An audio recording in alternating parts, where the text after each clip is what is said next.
Bryant to the rim. Whoa. It's about what, doing it big or going home. I'm focused on my plan, and my mind's in the zone. I wanna be one of the greatest that ever made it, one of the best that did it, coming with it. Understand this is all I think about, all I ever wanna do, all I ever work for. So ain't no giving up, and up to the limit, just to win it is a must. Now you see what it takes to be on top, don't stop. Now you see what it takes to be on top, don't stop. Bryant for the win. He is a remarkable talent. I mean, he got into one of those zones, and I've said it many times. It's all right for regular players to get in a zone, but when you're the best player and you get in a zone, that shouldn't be fair. And it wasn't fair. Access, watch the progress, can't be done, man, I'm the champion. What's up, everybody? You got Worldwide Liquor Talk going on right now. I know it's been a minute, but we are back at the specific request of Mr. Brandon Red, who feel like he has some things to get off his chest. I feel like he got his own version of euphoria that he got ready for the Lakers organization, got ready for LeBron James, got ready for everybody. So before we get into what we want to talk about, wrapping up the season, and make sure y'all hit us up in the comments and tell us what y'all feel and what y'all think. Yo, Cook. You know what? Now, I think we should probably just get to our points first, and then we'll wrap it up in like a little 2 minute. Me spit my bars. You 2 minute hot fire. Yeah, Right, just give me like a hot 16, bro. That's all I need at the end, bro. Real quick.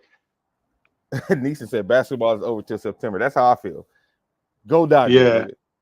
Yeah. Go Dodgers. Okay, well, first let's talk about this season. Let's talk about how we feel like this season went. I think coincidentally, like the playoff series was the culmination of what the season was, where you have a lot of hope. Throughout the season, we were hoping for players to kind of get acclimated, for injury players to come back with Gabe Vincent. We were hoping that they would get a hot streak. We were hoping that, they would, eventually jump from the bottom tier to the top. There was always a lot of hope in that. And then the first round of the playoff series, a lot of hope because they were always leading the games. They led every game. They led for more minutes. They looked like the better team for the most part, except for like the last quarter or so. Then they win. They go down 0-3, and then they win game 4. Like, okay, maybe they're not giving up. Maybe we still got hope. Maybe we can steal game 6 steal game 5, force a game 6, and then we don't know what's happening. And they looked good in game 5 when they went. They were playing really well. It was always just almost like we got the hope like they're going to be able to pull it out or whatever. And that's literally what we were experiencing throughout the season. It never came to fruition, just like the series against Denver. And I don't think that any time throughout the season, Laker fans really felt like, okay, this is a top, 4 or 5 team in the league. Actual contender. Was always, well, maybe they can get to that point, and they never did. And same thing with the Denver series. Even from the time I think that we drew Denver as the opponent, it was hope. It wasn't like, oh yeah, for sure, we got them. Let's run it back. Right. It wasn't. It was like we might be able to get them this year as the first round. It wasn't just like we were, for sure. Like, yeah, they got them this year. So yeah. I'll say I agree with almost every single one of your points. I think the season was topsy-turvy. It was up and down. And this sucks because the one time I feel like we were healthy was around the in-season tournament. So we got to see a glimpse of what the team could actually be. And then after that, we didn't get that team again, not even in the playoffs. So I feel like you said, there was a lot of hope. I feel like this team was better than they played in the playoffs. I feel like this team has some very bad mental lapses, and you can't have that against the Denver Nuggets because they are going to capitalize off of it. I know you probably saw the replay of the final play with Jamal Murray when Taurean Prince was trying to push Rui to step up. That right there is little minute things like that is what got them over the hump, and I attribute that to coaching. And I know a lot of people want to say, oh, LeBron always blame the coach. And you know what? He usually does. But this time, I have to be on LeBron's side. Because there were momentum changes and momentum shifts where we saw Ham standing there with his hands in his pocket in La La Land. There were challenges that we should have used because Mike Malone knew exactly when to use challenge. If you go back and watch that series, Brandon, every time Mike Malone used the challenge, he used it right at the perfect time for them to gain momentum. It was a momentum swinger every single time he used a challenge, and every single time he got it overturned. They would go on like a 10-2 run right after that. We needed those kind of momentum changes, those momentum shifts with our timeouts. I feel like Ham's feel for the game is terrible. I feel like every time we got up, he would say, all right, cool, now let's go small ball. And he'll put in a 3-guard rotation after we went up. And if you go back again, because I've been dissecting, I went back and watched some of the games again. I went back and watched some of those crucial moments and crucial points. What I saw was him putting in that small guard lineup every time.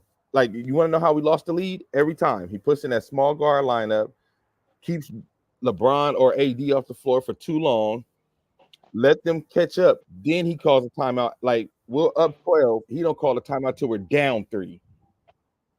Terrible. That's a terrible feel for the game. And, you know, somebody made a great point. I think it was his name, George Sedano. Yeah, 710. Yeah, 710 Sedano said, listen, you can say it's not the coaching all you want. You can say, well, the players got to play, blah, blah, blah, blah. He said, but do you think Eric Spoelstra would get more out of this group than Darvin Ham did? And I was like, oh, damn. You right. Right. We seen what Eric Spoelstra did with Jimmy Butler and spare parts. And we had a much better roster than he's had in Miami the last few years, even the year that he went to the finals. Like, we've had a much better roster. Mm-hmm. It wasn't utilized right. Like, one of our best perimeter defenders, Max Christie, 0 run. And then you bring Dinwiddie in to do a role that he's never done. You try to bring Dinwiddie in to be a defensive stopper, and he's a scorer. Dinwiddie even said, he was like, well, they want me to play a different role, but I know I can score. Like, yeah, I thought we was bringing him in so he could score. He's like, nope, they told him his role was to defend.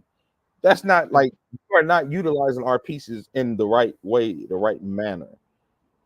And then if you did want to do the defensive thing, do it with one of your scorers. D'Angelo should be on the floor with Dinwiddie. Russell should be on the floor with Gabe Vincent or something like that. But when you pull out and try to put out an all defensive lineup, but they're not scorers at all. When you got Torian, Gabe, and Dinwiddie in, you're only going to get scoring out of AD and LeBron. So then the lane is clogged up. They just sitting in the paint. Like, it was so many things that I saw that were scheme things. There was an action that the Lakers were running. Damn, I can't remember the name of the play, but there was an action that they were running where they were running a 2-man game with D'Angelo Russell and Anthony Davis. And when they ran this 2-man game with D'Angelo Russell and Anthony Davis, do you know in this play they either got 4 layups from LeBron or 2 easy buckets from Anthony Davis? And then we didn't run that shit again for the rest. So you're talking about that the high pick and roll with the backside pin down on LeBron's side and Saul's side? Yes, that was a good play. I mean, I saw things where I'm like, okay, maybe Ham's making adjustments because they were running some really good plays. That play, for anyone listening, is when you would see D'Lo bring the ball up court and AD would meet him immediately above 3-point line. That forces the defender to switch on to D'Lo because of his 3-point shooting ability, and AD can either roll to the basket, and in the backside, either Prince or whoever or Roy would set the backside screen on LeBron's man. He'd hook around and he'd have a layup if that wasn't there. And they ran it a good couple of times. I mean, it was like you said, I seen AD get a dunk off that. D'Lo scored a couple of threes off that. And like you said, LeBron, worst case scenario, if Rudy sets the screen on the backside, LeBron was getting that dunk or that layup on the backside, and they ran it like 3 times, and then they kind of went away from it. Even the high spin and roll action with LeBron and AD that they ran in Game 4 a lot. When AD there was no stopping that play in Game 4. That's really how they won Game 4. I think AD had 33, LeBron had 32 or something like that. That high spin and roll with them in the fourth quarter was unstoppable. They didn't run that play one time in Game 5 in the fourth quarter. I don't know if it was because of his injury or I don't know, but that play, Denver had no answer for that because LeBron was cooking both Michael Porter Jr. and Aaron Gordon. Like they Yeah. couldn't when he had Michael Porter Jr. on him, what he was doing is going down low on the block. When he had the bigger Aaron Gordon on him, he take him out to the perimeter. He knew what to do with both of them, and I just didn't see any intricate plays or anything done that worked in game 4, implemented in game 5 in the fourth quarter. I feel like they just kind of like, I don't know. It didn't feel like they gave up because it was still a close game. Obviously, they lost by a buzzer by a last second shot, but the plays they were running was just really rushed and unorganized. And to the credit though, the game was still close, so that lets you know that they Well, actually really had a chance. Yeah, I'm gonna say, I'm gonna tell you what's crazy. This is how bad we played and lost by 2. I think we shot something like 28% from 3 in the final game. AD was on one arm and only shot one basket in the second half. Our guards, D'Angelo Russell and AR, didn't really get off in the second half, and we still only lost by 2. And that's why I feel like this team is better than advertised. And I feel like a lot of it still was scheming, because there were certain scheming things that I'm like, how is Aaron Gordon in the dunker spot continuously just getting baskets? And I know a lot of that was on LeBron's defense. Like LeBron was ball watching. We caught LeBron ball watching a lot in this series, which led to a lot of Aaron Gordon rebounds and Aaron Gordon points, because that was LeBron man for a lot of the assignment. But even when LeBron was out, Rui was letting him get those rebounds. Like there was like, how do you not put a body on anybody except him? Like he should be the one that you like. He can't get rebounds because he energizes that offense, gets them offensive rebounds. And he always gets a 3 out of Murray or Porter Jr. Right. For him to have, what did he have in game 3? 29 in game 3. They don't draw plays for him.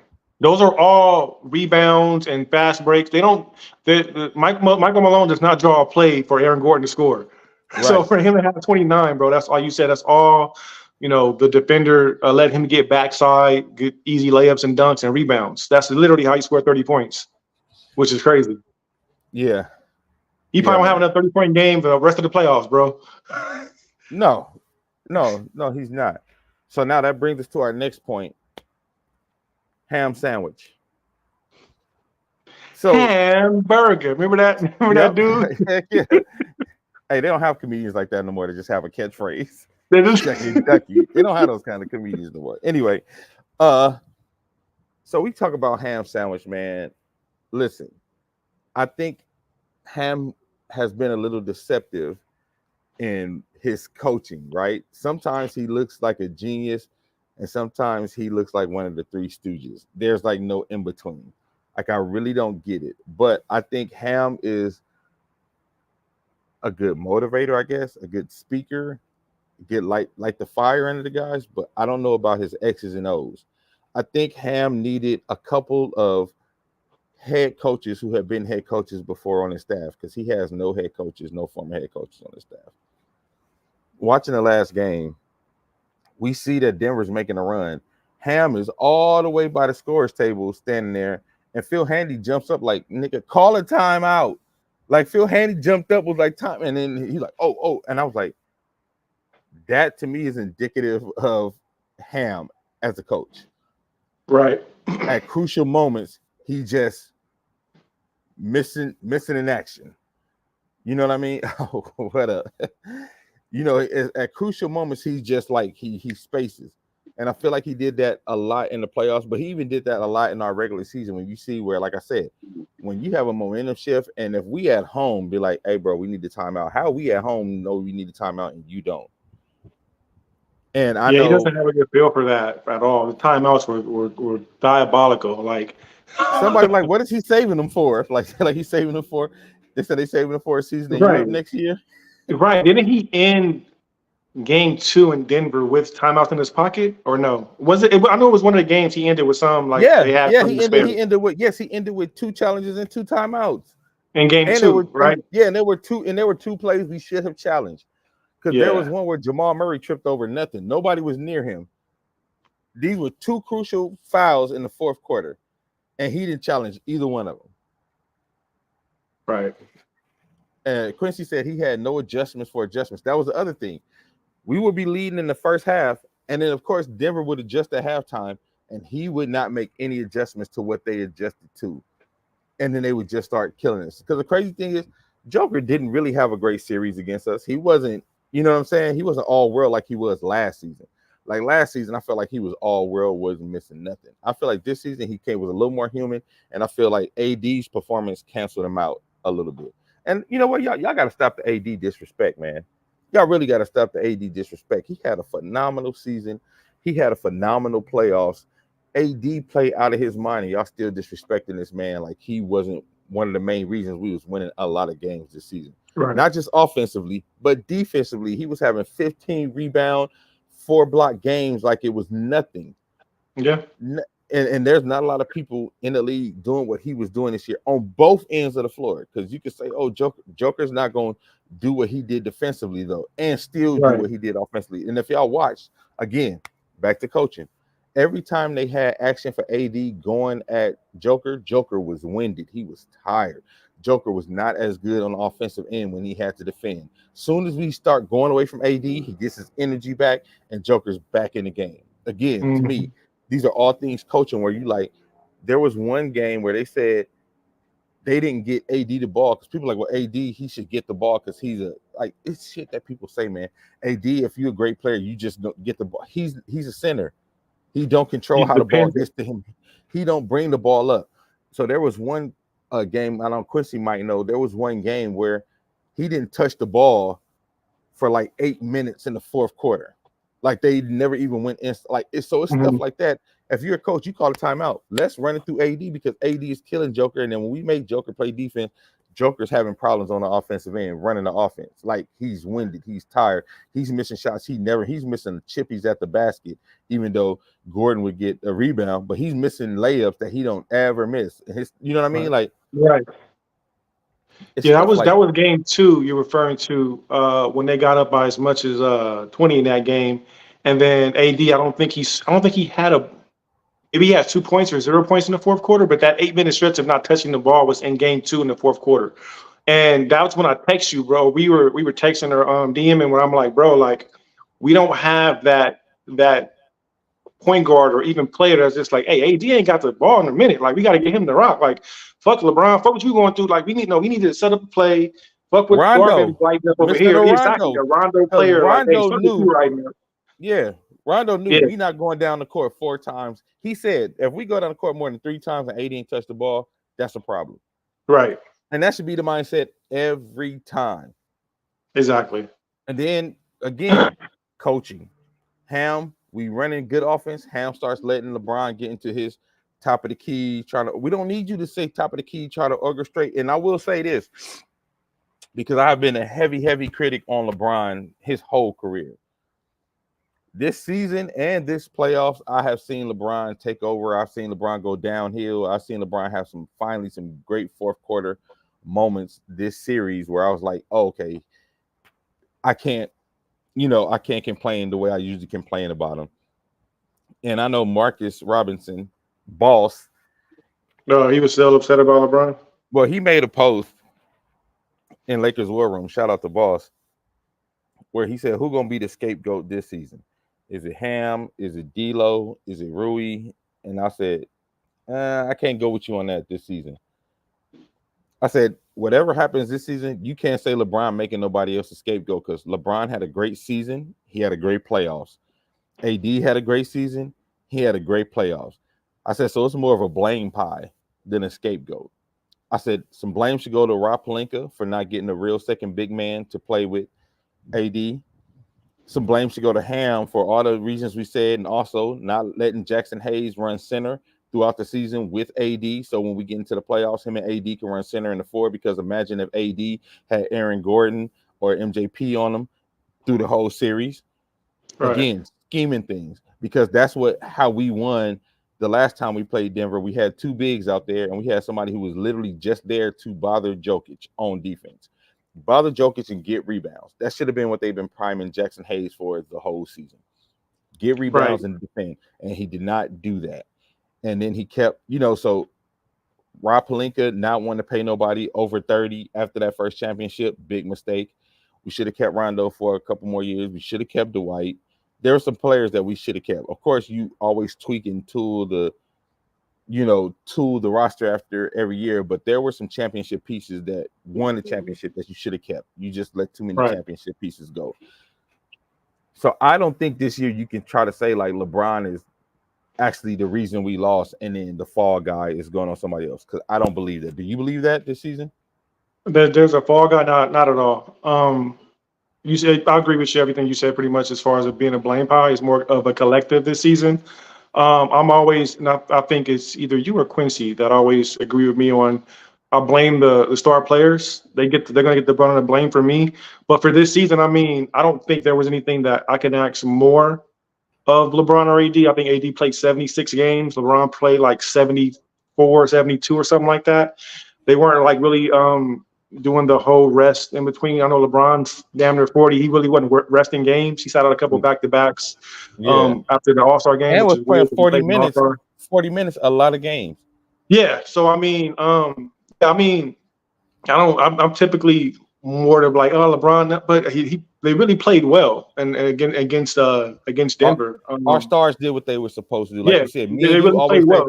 At the end of it, it falls on the stars. That's what we always say. I cannot say that this season, bro. I cannot say that this playoffs that these losses fall on the stars, because LeBron and AD gave us amazing numbers. And usually we say, oh well, LeBron numbers are misleading. They weren't misleading this time. LeBron was getting, and I'm one of those guys, bro. Like being able to see him through the years, like really watch him. A lot of his numbers were empty stats, and I'm gonna cook later on. But this wasn't that. This LeBron you got to give LeBron what he did throughout these 5 games against Denver was very consistent. And I know that he missed that 3 in game 2, right? Game two. The 3 he missed that led to the buzzer beater, right? Yeah. So I know. In hindsight, obviously, you want to waste more time, and I get it. I said it was a bad shot, but looking back at it, like he's that wide open, bro. You got to let him take it and live with it. Like, I mean, if he makes it, the game's over. And I get it.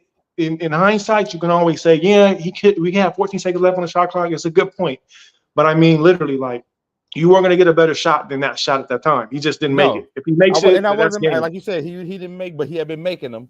So he made 2 before. He made 2 before. So he had been making them. So I honestly, I wasn't like, oh, he trashed because he missed that open 3. Yeah. Like, no. So make a miss league. I do agree he should have let more time run off. But like you said, on the flip side, he wide open. You got to take wide open. Shot. Right. Yeah, like I said, it's hindsight. Because like I said, if he would have made the shot, then there's it's 14 left on the clock and blah. And then none of that would have ever happened. But him missing it was just unfortunate. Like you said, make or miss league, he missed. And then Jamal made. That was as simple as it was. I don't have any blame for LeBron. And like you said, me and you, whoever has been, me and you, we go hard on LeBron. Like so, when we feel like he shrinks in the fourth, he didn't do that this time. We go hard on LeBron when we feel like he runs away from the moment. I feel like he didn't do that this time. I feel like he actually took the moment and was like, I'm going downhill. I'm going to try to draw fouls. He wasn't getting calls because they was beating him up going to the hoop. Quincy, we shouldn't have been in that situation in the first place. Again, I agree. And I think I know where Quincy is going with this. Coaching, man. Coaching. And then there was there was some bonehead turnovers that LeBron and AD had in that fourth quarter, trying to be cute in the lane with some very close passes with too many hands. But even then, we still had chances down the stretch.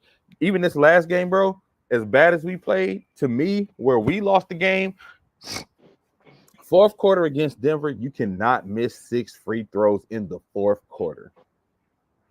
That's the game right there. We lose by 2 and miss uncharacteristically. Austin Reeves missed 2. He never misses 2. Dinwiddie misses 2. I think AD missed 1. And was it Rui who missed 2? So that's Rui missed back-to-back ones, yeah. Mm-hmm. Yeah, so that's 7. 7. We lose by 2, and that's 7 points. Yeah, on top of that, there were like some 5-point switches back and a couple of those that hurt. Where I think it was either D'Lo or Prince that came down, jacked up a quick 3, missed it, and Joker got the rebound and kicked it out for like a wide open dunk. Like how he does that full court pass, he did that like twice in the fourth quarter, and that was instead of us not making a three. On top of that, we just gave up a dunk, and that switches momentum when you do stuff like that. On top of missing free throws, like you said, so there was just some things in the fourth quarter where they weren't playing smart basketball, which to me also goes back to coaching. They gotta let the when you have a timeout. It was every time we miss a layup. Say every time we miss a layup, they hit a three. Say those switches. We would miss a layup, they get a three. We miss a three, they hit a layup. It was just those switches, like Quincy's alluding to as well.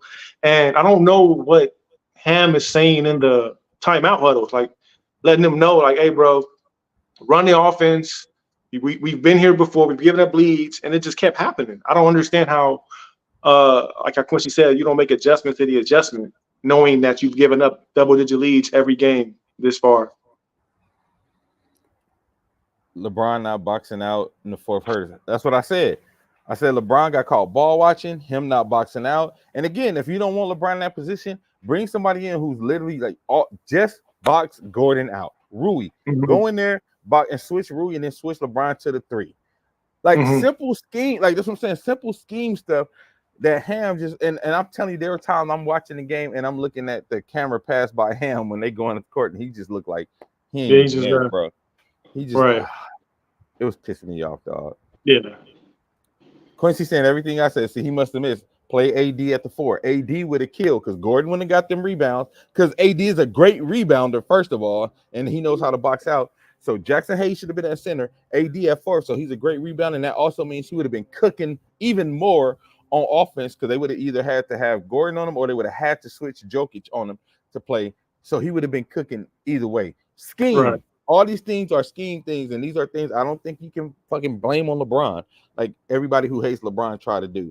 Like I said, I'm a harsh critic on LeBron, and this season I can't go there with him. I can't say, like you said, he didn't do a bunch of load management. He played on a lot of games, some back-to-back games that we know we needed. He played in those games. When we needed for playoffs, he played in those games, averaged 38 minutes this season. That's a lot of minutes for somebody who's 4 years old. And then the stupid headlines out there talking about let LeBron go for nothing. It's time to let him go, and time to first of all, you let LeBron go for nothing, we're not gonna be able to get another star. We're not gonna be able to replace him because we're over the cap, people. Understand what you're talking about. We let LeBron go, we're over the cap, and you letting 25, 6 and 6 go because you don't like him. Now I don't think people really just think through. I don't want to give too much of my later when I cook people, but yeah, I mean, people don't think a lot of the not how Ham doesn't think about the X's and O's in the game. They don't think about the financials and replacing players and how contracts work and what are you getting in return for this player.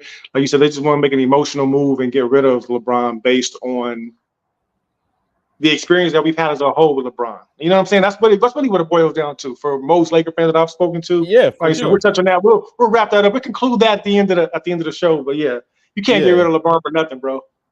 All right, so let's talk about what you want next season to look like. Oh, hold on. Quincy said there's a stat that we're a better team when we play big. He plays small throughout the season. Exactly. Like even this team played better big, and he just wouldn't do it. Like Taurean Prince was our worst analytic guy, like on the court. Plus, and he still would get 30 minutes. It's stuff that's baffling. Like D'Lo said, he played favoritism to guys that he coached before, and that ended up being to our detriment. But yeah, let's. What you want next season to look like, B? Honestly, I haven't really broken it down. I mean, I feel like their mistake from this past offseason is what you mentioned, alluded to earlier with Denver, as far as bodying up Jokic with having a big rebounder. You always kind of build your roster around the best team in your conference to beat them. They didn't build the roster, in my opinion, to really go at Denver. They already had a blueprint of how to beat Denver, but they didn't do it. I mean, Jackson Hayes was cool, but that's not the type of center you need. So once again, if Denver's going to be the best team in the West, you got to get more perimeter defense, and you got to get a guy off the bench that can play both the 4 and the 5 and can rebound. I don't know who that is just yet because I haven't looked at who's available or whatever, but you have to be able to have flexibility with AD to be able to play the 4 and the 5 with another player. so that you can get those mix matches against a team like Denver and now even Minnesota, because Cat is here to stay too. So you got to be able to mix in with those players. Right. We got to match up with Minnesota, Denver, and Boston, and all Right. three of those teams have kind of the same formula: a couple of really Right. good bigs and and at least one really good perimeter player. Right. So those are the things you got to look for. And I agree. I'm gonna tell you something.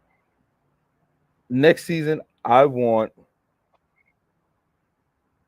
Rondo or Tyronn Lue as our coach, and get Rondo some head coaches that got experience behind them, because Rondo is a great basketball mind. I know I've been hearing people say JJ Redick too, watching that podcast. JJ Redick is an amazing basketball mind. We need a great X's and O's guy. We don't need a motivator. Not for a veteran team. They ain't young. You know what I mean? Mm-hmm. So we need a great coach, a great coaching staff. I would take Phil Handy, honestly, because I know they listen to Phil, and Phil has the respect of the team already, and it gives you a little bit of continuity. So I'll take Phil Handy with some head coaches on his staff with head coach experience. Like maybe you get Handy, Rondo, and some head coaches. I would love that. Man, he ain't retiring. He just had a great season. He just had a 25-6-6 season. He ain't just gonna said retire. retired? Who said retire? Retired LeBron. Who said that though? Richard. Yeah, he's not. You think LeBron would just retire to having a farewell tour? That's never gonna happen. Oh, that's he's not gonna be like. He's not the guy that's just, oh yeah, I'm done. No, it's never gonna happen. And all right, we got a couple minutes left, so I'm gonna let you cook in a minute. But quickly, let's talk about this. People are so upset that the Lakers are talking about, and I know it's a long shot now because they said he might go back to school, but possibly drafting Bronny so he could play with his dad. I guess I'm of the unpopular opinion that I would do it. I would draft Bronny because I think he'll be a good player to develop. I think he can give you about the same thing that Hood Schifino gave us. You know what I'm saying? Like he'll at least be good as Hood Schifino, right? I would draft Bronny. But yeah, I'll let you. Yeah, I would draft Bronny if that would make your star player happy. And we know at the end of players' careers, like Kobe, like Shaq, like Kareem, like the Lakers are known for taking care of their players. And I don't see it being any different with LeBron, as much as people hate him and hate it. And also, just from a father standpoint, like I would understand wanting to play with your kid if you have a chance. Like I think that's, I get the nepotism. I get the nepotism. I support it on LeBron's end, but I mean, yeah, I don't know how much, if any, USC basketball you watch, Dane, but Bronny's not. He needs to go back to school. I watch damn near every game. I don't disagree. Listen, I don't disagree, but like I said, from a nepotism level, because I see everybody else do it. From a nepotism level, no, yeah, I get it. But I mean, even you look at even Zaire Wade, who was a far better, more polished player at this age than Bronny. He couldn't even crack the roster for Utah back when they signed him because his dad was a part owner of the Jazz. He went to the D League and he can never get called up. And Zaire at this age was a far more polished basketball player than Bronny at this age. And you see how, so I get it. I get the nepotism and everything like that, but I mean, I honestly don't think he would crack our roster. If we drafted him in the second round, he would probably just be stuck in the G League unless they do some nepotism shit to get him to come to the Lakers when he's not ready. I was like, I'm cool with him going to the G League. Yeah, I'm cool with that too. But like, I would love playing with the defenders. I have no problem with it if I don't know what their draft picks is, but if it's a late second round, I mean, I don't know. That's the only reason why I'm kind of against it is because the Lakers have done a very good job at finding talent late. Yeah. So why would you waste that on somebody we already know is not just to support? At some point, you got to know when to say no to your star player. I get it, but I mean, if your draft board has this player weighted so much more higher than Bronny, am I willing to just risk that? Well, yeah. If they got somebody that can be another AR, yeah, definitely. You know what I'm saying? Yeah. No, we got a chance to have another AR, but if the draft ain't looking like it's super strong, Right. I'm not gonna lie. I'm not a big. after like the first lottery picks, I don't know players like that. But the Lakers have Daniel, done an that's not excellent true. job of finding He talent. said that was before they ran Ryan West off. That's not true. We've been drafting good in the second round all the way, like even to Max Christie. Like, Yeah, we so got no, second round players in the league still. One of them on Daniel Crawford's team. yeah, They starting and center. Ryan West is not even the one who was finding them. It was the other bus son. It was the younger. No, bus son. What's his name? Damn, what was his name? It started with J. Of course. I don't know if it's Jets. But it wasn't. One of them. It wasn't Daniel. Yeah. It wasn't Ryan. It was the young bus who was finding them dudes. Right. Quincy said this year's draft is shit. Yeah, like the right. I mean, once you get past the first 20 players, I mean, it's all a crapshoot anyway. All the players are pretty much. You can't say. I mean, when you get to where we drafted, like Jordan Clarkson, for example. Thank you, Quincy. It was Jesse Buss. It wasn't Ryan West. It was Jesse Buss. Yeah, and he's still there. So I mean, you know, and they didn't run Ryan West off. He got a better opportunity. They were happy for him. I think in Detroit or something like that. So it wasn't like they got rid of him, dude. Like. He was there the whole time. His dad was beefing with us the whole time. So it's like, okay. Yeah. I don't know. He's over there. Daniel, that's one. Like I said, I agree. They should have drafted Jamie, but you go back every second round before that, we've been doing well. This was like the first time we didn't get a crazy gem in the second round. But Hushafino did look like a good pick at the time too, like especially for fit for need for what we needed. Right, you can always go back and say they should have did this or should have did that. They should have drafted Jason Tatum over Lonzo Ball. It's always going to be a mistake. Obviously, it's not. Yeah, it's not. You can always look back at any draft. Our percentages are much higher than many other teams. We're getting good second round picks. Like that's Daniel, the James Harden fan now talking. Yeah. The James Harden apologist. But yeah, like no, we have a much higher rate of drafting. Yeah, that's who I think we should have got. Whitmore. He was projected a top 5 pick, and then he kept dropping. I'm like, yo, we should get Whitmore. I would have took Whitmore, and he would have helped us immediately this year too. I was kind of mad at that. Yeah. I don't know. Look at mine. All right, you ready to cook, B? Yeah, man, I'm ready to cook, bro. Go on, cook. Hit him with the euphoria. The Lakers euphoria. Yeah, I don't. Okay, so you touched on it earlier with the Blaine Pie and Rob Pelinka, and I feel like this season was also a culmination of past roster mistakes that were made through both Pelinka and LeBron to be a part of putting this Blaine Pie and AD and Magic Johnson.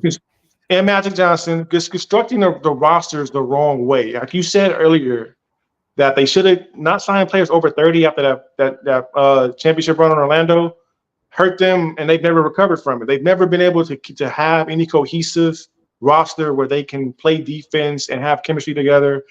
And they just made bad move after bad move, not putting the proper players around LeBron since he's been here. This is like, if you really go back in Lakers history, this is the worst like superstar era that we've had ever. Like going back to Minnesota with George Mikan, they won multiple championships. I know Jerry West didn't win. He only won one. They were there every fucking year, though. They were contenders every year, just couldn't beat the Celtics. Then in the 80s with Magic, they won 5. The Kobe and Shaq era, then Kobe and Powell. This era, for whatever reason, with LeBron, they have not been able, and I say they, meaning upper management, to construct a consistent roster and contender with LeBron James.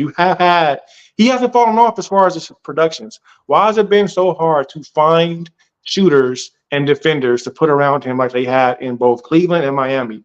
I don't understand for the life of me. Then they let him, I don't know whose idea it was to go after Russell Westbrook, but mistakes like that set a franchise back. And it set us back a couple years because we never got back. We had Russell for those 2 years, then we traded him for D'Angelo Russell. It was a lesser version of what we were already getting from Russell Westbrook, pretty much. It's just D'Lo's shooting is better, obviously, but I mean, we never got the players we needed as far as defenders, rebounders, and a playmaker other than LeBron. They just haven't done it. I don't understand how hard it is to construct that roster. Then I think last year that they got lulled into their playoff run and didn't make any significant moves to the roster to be able to, because they made it to the conference finals. So like, okay, let's run it back. It's the same players, do this, add this here. And they did add a few good pieces, but they never addressed the main thing, getting another playmaker like Rondo, like you said, and rebounds. They never, I don't understand why they ignore these glaring weaknesses. And we've been chasing coaches ever since we got LeBron. Now, I don't know if you agree with me or disagree with me on this, but why is Ham Sandwich our coach right now? Because we got rid of the championship winning coach after 2 years. And one of the years was AD was hurt. He stepped on somebody's ankle. The next year was the first year with Russell Westbrook. And they fired Frank Vogel like it was as if he just wasn't coaching anymore. It's like, no, like my second best player got hurt, and you gave me a player that didn't fit into the system at all, and then he's gone. And now we got a guy who never coached. And we've seen it play out, and he's about to be gone too. I don't understand how we just have not had any cohesion, any consistent chemistry. I feel like they're talking about getting rid of Ham, which, okay, he got to go. What are we doing in the front office? What's going on upstairs to where we actually are building an actual franchise? Well, I will say this. The moves we made before the season on paper did look decent. Getting Gabe Vincent when we got him after his run in Miami looked good. Getting Cam Reddish as a project, and that project was looking good before he got hurt. I will say the Cam Reddish project was looking good before he got hurt. And not having Vando hurt us a lot because we needed Vando specifically for the Nuggets. So I will say, to me, I thought this roster construction, outside of us not having another big man, but we didn't utilize him. But outside of us having another quality big man, I'll say quality big man, I think the roster actually was really good this year, but everybody was hurt. I'm gonna be honest with you, Dame. I didn't like the roster construction before the season. I'm gonna tell you what it felt like to me, and you know, because you're a real Laker fan too. You didn't just jump on with LeBron, and you've been team the whole time. It reminded me of the last years of Kobe, when we were just signing players either that had one good year, like old boy from Miami, I'm just blanking on his name, Vincent, or up and coming project players who if they hit, it'd be a high risk, low reward. I mean, a low risk, high reward type player like Cam Reddish. We were signing those type of players in Kobe's last few seasons, hoping that one would hit. We were trying like Tariq Black and. Well, yeah, but I think it's different because I think it's different though. I gotta push back a little bit. I think it's different because that time a majority of our players were those players. I don't think a majority of our players are those players right now. A majority of our players were that came back. I think a majority of those players are those type of players right now. D'Lo is a journeyman who hasn't really hit his ceiling yet. If he hits, he hits. He can have a bad series like he did against Denver last year and get benched, or he can shoot 45% three-point land and help you win a series like he did against Golden State. He's an up and down player. AR is a player that exceeded expectations. He's not Austin Reeves was a highly recruited player coming out of college. He's like, no, he's a guy that came out of nowhere. Who else? Rui was a top 10 pick who never really panned out to be a top 10 type player, a top lottery draft type. All the players on our team are players that have our what ifs or that outperformed their lower draft stock. Yeah, but what I'm saying is they're better than those Tariq Black guys. I'm not saying that they're. I'm not saying they're not better, but I'm saying what the players we're getting are just not fitting a role. They're not. Well, to me, they're not. They weren't going after veterans who know how to play a role. You're getting these plug and play young players who are either, like I said, had one good year or maybe had a couple of good seasons. Well, the other elephant in the room too is niggas come to the Lakers and lose their shot. That too. Like, I mean, I can agree with that too. It never fails. Like somebody been shooting from 3-day hole. I call it the Tracy Murray curse because it started with Tracy Murray. Right. From Tracy Murray. Danny Green, man. Like go name all the shooters we went out and got who have been shooting either their whole career or had a crazy shooting year the year before and come to the Lakers and just cannot shoot a three. Like I agree. What it is. Yeah. I don't know what it is about coming to play for the Lakers that changes dudes' shots. But that is one thing, too, that always happens is like we get dudes who kill everywhere else because maybe it's no pressure, it's different. But when they come to LA and there's real expectations, they lose their shot. Like I talk about this all the time. Like I do not understand it. I don't get it. But yeah. No, yeah, I get that. I just really feel like it wasn't a good enough mix of like other than LeBron and AD, there's no other vet on this team. No, there's no voice. There's no, hey, let's get this shit together. There isn't. There hasn't been No, I one agree since with Rondo. that. Yeah, so I agree with that. Like I agree we didn't have that Yeah, Rondo voice. I it's agree with all that. been like I agree with that. young potential players to me. And they've done that same role since Rondo, since that 2020 bubble run in Orlando. They haven't went out and said, okay, we got to get a couple vets, couple guys here. We can add Rui here, add it, but they haven't been able to tweak the roster enough to have the mix of players you need. And like you said, the shooting, I get it. We haven't been able to give shooters. I think D'Lo broke the record for most threes in the season that was held Yeah, by yeah, Glenn he Wright. did. Van Exel for like 20 years. Like that was crazy to me that we haven't had nobody hit over 83s in 20 years, Yeah, bro. Like what? Like exactly. But that shows you just how crazy our 3-point shooters have been. They're supposed to come in and be 3-point shooters. I agree, Demont. Need someone who ain't scared to put Brian in his place. And I feel like that on the coaching side and on like a veteran side. on all Like three levels, it has to be coming from the GM, the coach, and some of the players. Because I mean, if you really think about his best, most consistent run, only time he's ever actually defended his championship was in Miami, and they had good structure from top to bottom. When he wanted to get rid of Eric Spoelstra, who you said earlier would do more with this roster, Eric Spoelstra wasn't a good coach at first, but he wasn't. No, he had to. made his way around into it. You know what I'm saying? So he wanted to get rid of Eric Spoelstra. We all know LeBron he can get a coach out quick, and Pat Riley was like, nah, we're not doing that. Like he's our coach, and that deal with it. Like you know what I'm saying? So that goes back to just what I was saying earlier. Like the Lakers have not built. The reason why I was so apprehensive about LeBron becoming a Laker is because I didn't want the Lakers to do uncharacteristic things and start voting for a star player. Now I get star players have leverage. Kobe did it. He wanted to go to Chicago with the Clippers, and they ended up trading for Powell. Shaq went like this to Jerry Buss when he wasn't getting paid and got traded. Players, they test the Lakers. I get it, and you have to kind of give your star players some leverage too. But the amount of pull and just kind of coddling over the roster these last few years, during the LeBron era, at some point it has to be like, nah, you gotta let us build a roster around you and trust that we know what we're doing. And I don't believe that Pelinka and Rambis or whoever else is in the front office are doing that. They say we work with LeBron. Like that's cool. He should have input, but at the end of the day, it's your decision, not you know. I agree with that. Yeah. I agree with that 100%, man. And I will say, in regards to coaches, I know people like to say LeBron get coaches up out of here, but the only coach I feel like was unjustly fired was Vogel, because Walton, hell no. Yeah, I was a Walton supporter. I really was. I honestly still, I'll die on this hill alone. I'll die on it alone if I have to. I feel like Walton, he wasn't going to succeed anywhere but the Lakers as a coach.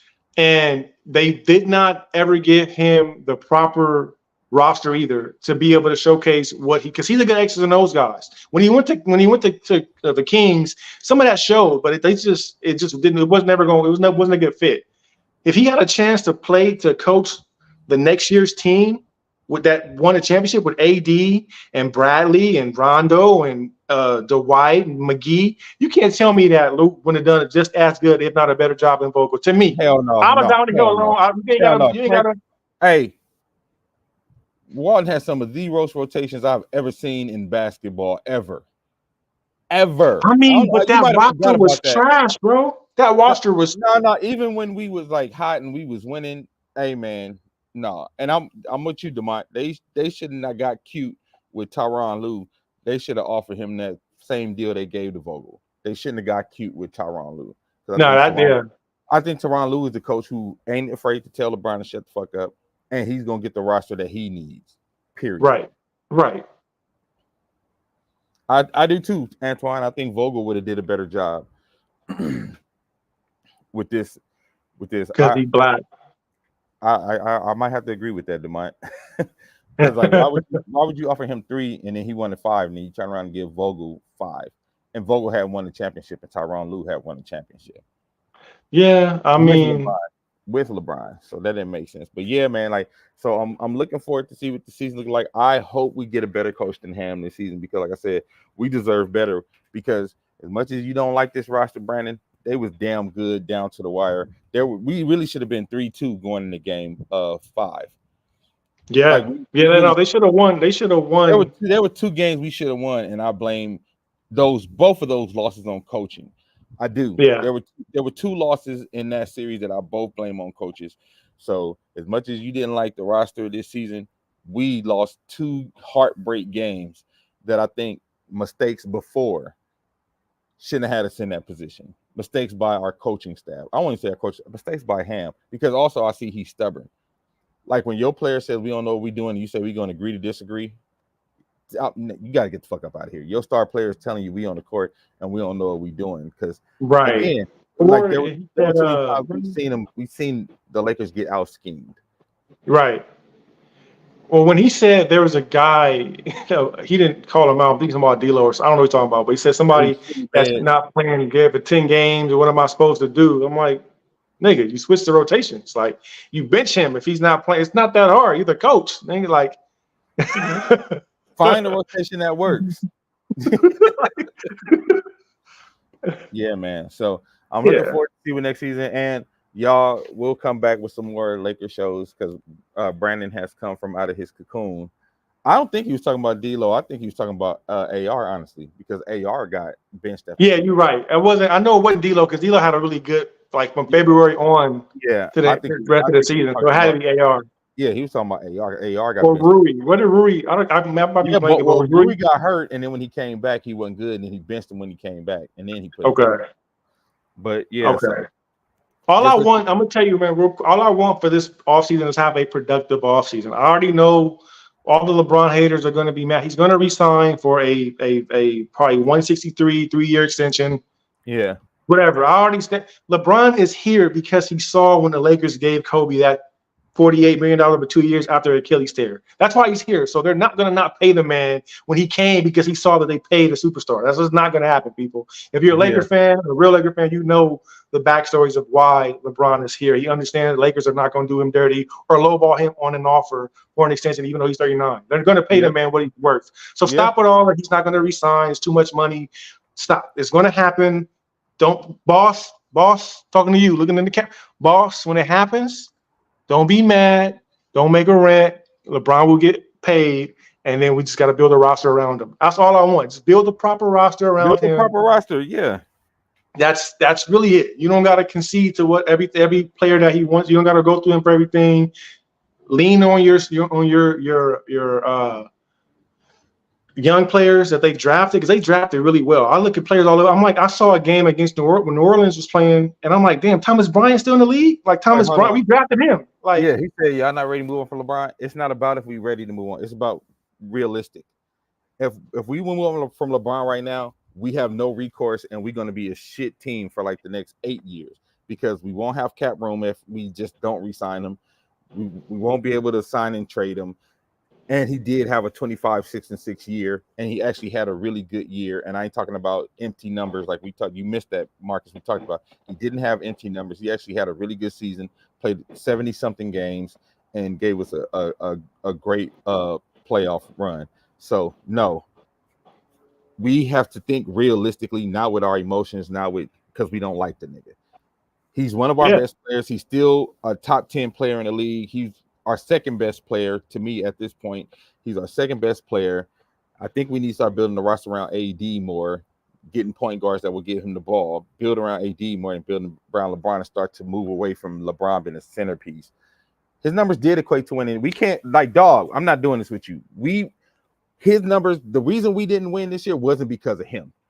LeBron and AD, our star players, gave us everything that they were supposed to give us, everything. And I'm the one who always say I blame our star players for losses no matter what, but I can't do it this time because they did what they were supposed to do, and our role players didn't come to help like they were supposed to, and our coach didn't do the things he was supposed to do. So nah, bro, I can't roll with you on that. You just don't move on from a player that averaged 27, 8, and 8, 54% field goal shot better from 3 than Steph. Yeah, just because you don't like the nigga. Like, to me, if you were to talk like this year, I'm talking about this year in the vacuum. This year, LeBron played damn good, and I can't be like we need to move on from him because he didn't equate to winning, because winning this season wasn't about nothing he did. I got to be honest, and you got to start trying to be honest with yourself. This season I wasn't mean, about. if he's still in here, like what?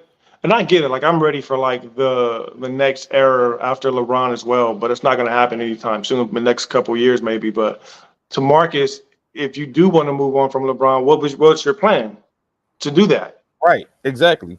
Like if a person says I'm ready to move on from LeBron, I understand that because I have kind of some of the same sentiments. But if you can't give me a reason and a good plan as to how you do that, then there's nothing. Like I just said, I would like for it to kind of, but there's nothing that I can say the Lakers can do to get to that point that makes sense. Like you said, they're over the cap, so it's not like they can just like his money. Like I think people think his money that they're paying him $50 million a year, if he leaves or they let him They go to walk, somebody else. to get that money back.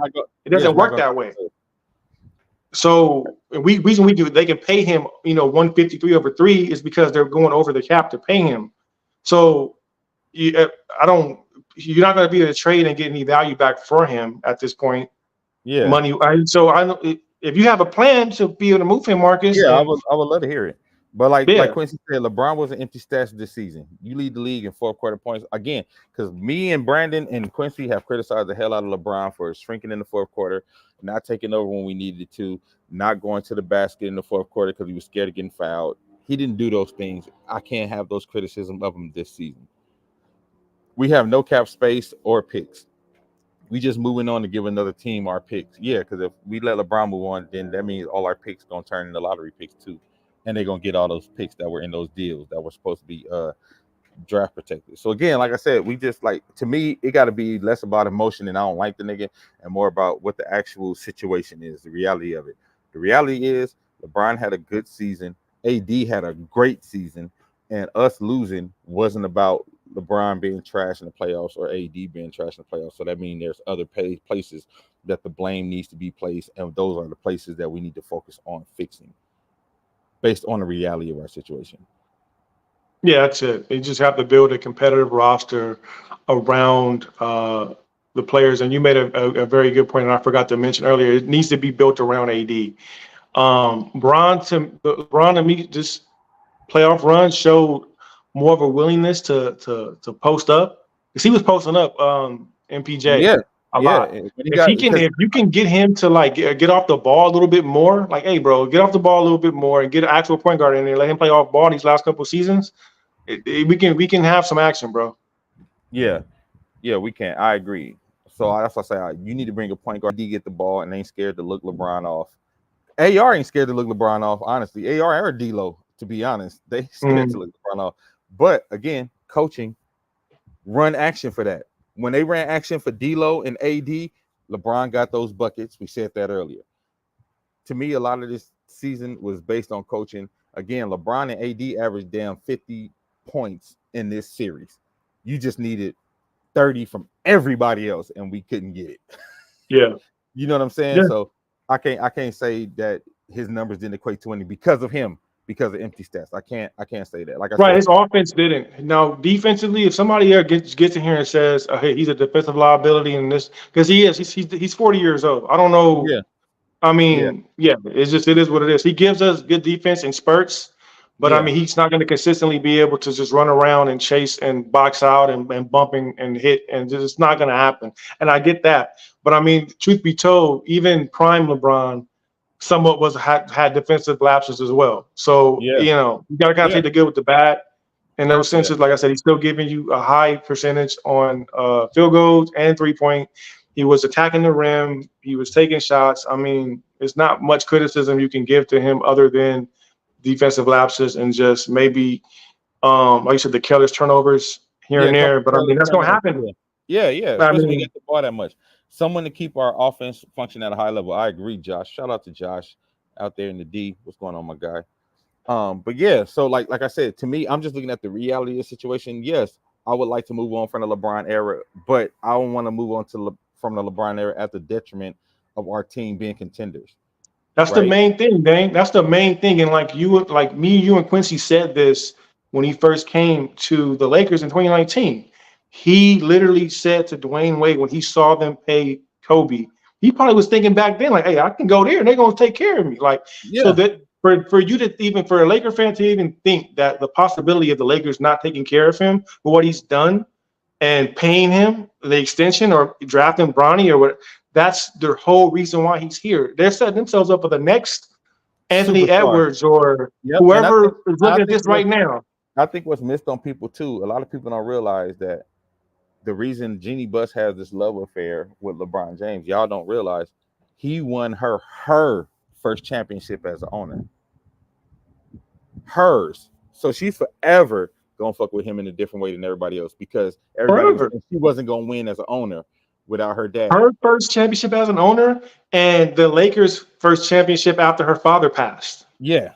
So I mean, it's a lot of emotional things. The first one after Kobe. I mean, it's a lot of emotional ties that they're going to forever be entwined and embodied. And that was people forget how crazy that year was, and just So LeBron that was a crazy year. Like as much as a lot of Laker fans don't like LeBron. LeBron is going to always hold a special place with this particular front office because he got Jeannie her first championship post the Jerry Buss era.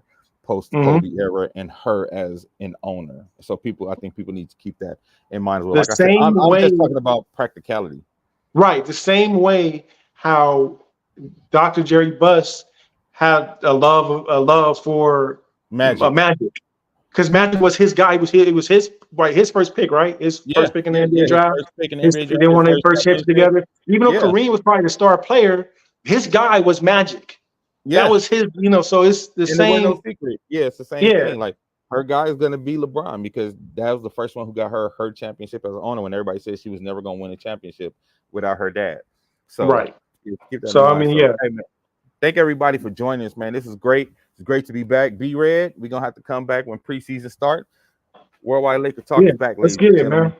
Yeah, we're going to be back. Appreciate everybody watching. Next time we come on, share, let everybody know. And if y'all available tonight, we are going to be talking about music tonight with my other podcast, Wild Thoughts. We're going to be talking about Euphoria. We're going to be talking about all the stuff that's going on in the entertainment world and whatever else y'all want to talk about. So see y'all tonight at 7 if you want to jump on. All right, later.